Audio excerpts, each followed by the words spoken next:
Janata garage తర్వాత జైలవకుశ అంటూ ఎన్టీఆర్ మరోసారి విభిన్న కథాంశంతో ప్రేక్షకుల ముందుకు రాబోతున్న సంగతి తెలిసిందే.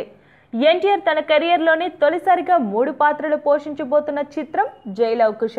ఇప్పటికే ఈ సినిమాలోని జై పాత్రను పరిచయం చేస్తూ చిత్ర దర్శకుడు బాబీ ఓ టీజర్ను విడుదల చేశారు. రావణుడిగా ఎన్టీఆర్ చెప్పిన డైలాగ్కు రెస్పాన్స్ ఏ రేంజ్లో వచ్చిందో ప్రత్యేకంగా చెప్పనక్కర్లేదు. ఒక్క డైలాగ్తో సినిమాపై అంచనాలను ఎన్టీఆర్ మరింత పెంచేశాడు.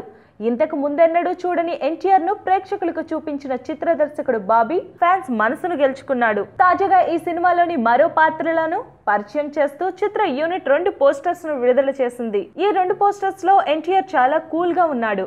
జై పాత్రలోని నెగటివ్ షేడ్లను కళ్ళకు కట్టినట్లు చూపించిన బాబీ లవ్ కుమార్ పాత్రను మాత్రం అందంగా చూపించే ప్రయత్నం చేశాడు. లవ్ కుమార్ పాత్రలో ఎన్టీఆర్ చాలా కూల్ గా ఎటువంటి హడావుడి లేకుండా కనిపించాడు. బృందావనం సినిమా తర్వాత మరోసారి లవ్ ను లవర్ బాయ్ గా చూపించడంలో దర్శకుడు బాబీ సఫలీకృతమయ్యాడు. ఎన్టీఆర్ ఆర్ట్స్ బ్యానర్ లో కళ్యాణ్ రామ్ జైలవకుశను నిర్మిస్తున్నాడు. ఈ సినిమా సెప్టెంబర్ 21న ప్రపంచ వ్యాప్తంగా విడుదల కానుంది. ఇదిలా ఉంటే మరో నందమూరి హీరో బాలకృష్ణ సినిమా పైసా వసూలు కూడా సెప్టెంబర్ 1న విడుదల కానుంది.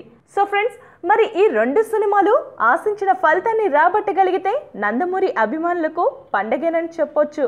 మరి ఇలాంటి న్యూ అప్డేట్స్ కావాలనుకుంటే కీప్ వాచింగ్ భారత్ లైవ్.